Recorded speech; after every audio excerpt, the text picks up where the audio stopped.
अमरावतीतून एक गंभीर बातमी समोर आली आहे। भाजप खासदार अनिल बोंडे यांना पुन्हा एकदा शिवीगाळ आणि धमकीचा फोन आल्याची माहिती समोर आली आहे। या प्रकरणी राजापेठ पोलिसांनी जलद कारवाई करत वरुड येथून एका युवकाला ताब्यात घेतलं।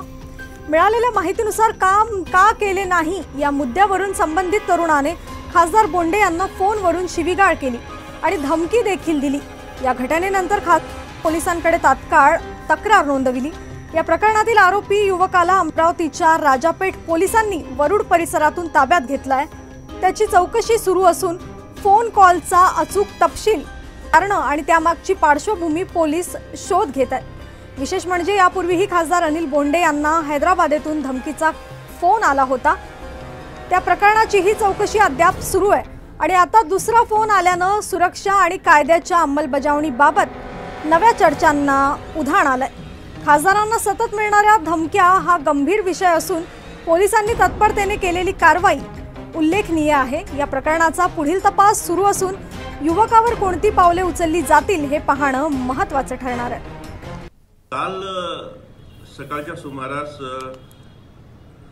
माननीय खासदार बोंडे साहेबांचे स्वीय सहाय्यक रविकिरण वाघमारे यांचा हे पोलीस स्टेशन राजापेठ येथे आले आणि त्यांनी सांगितलं की माननीय खासदार अनिल बोंडे साहेबांना एका अनोळखी नंबरवरून त्यांना धमकी देण्यात आल्याचं त्यांनी कळवलं। त्यानुसार मग इथे आपण दखलपात्र गुन्हा दाखल केला आणि त्या मोबाईलचे लोकेशन काढून आपण वरुडवरून त्या आरोपीस ताब्यात घेतलेले आहे। तर त्या देवेंद्र रामभाऊ खेरडे वय 44 वर्ष, राहणार वरुड असे त्याचे नाव आहे। त्यांनी काहीतरी त्याचा खाजगी कामासाठी खासदार बोंडे साहेबांना फोन केला होता आणि त्यावर ते काही काम झालं नसेल म्हणून त्यांनी ती धमकी दिली होती आणि त्याच्यासाठी त्याला आपण ताब्यात घेतलेला आहे।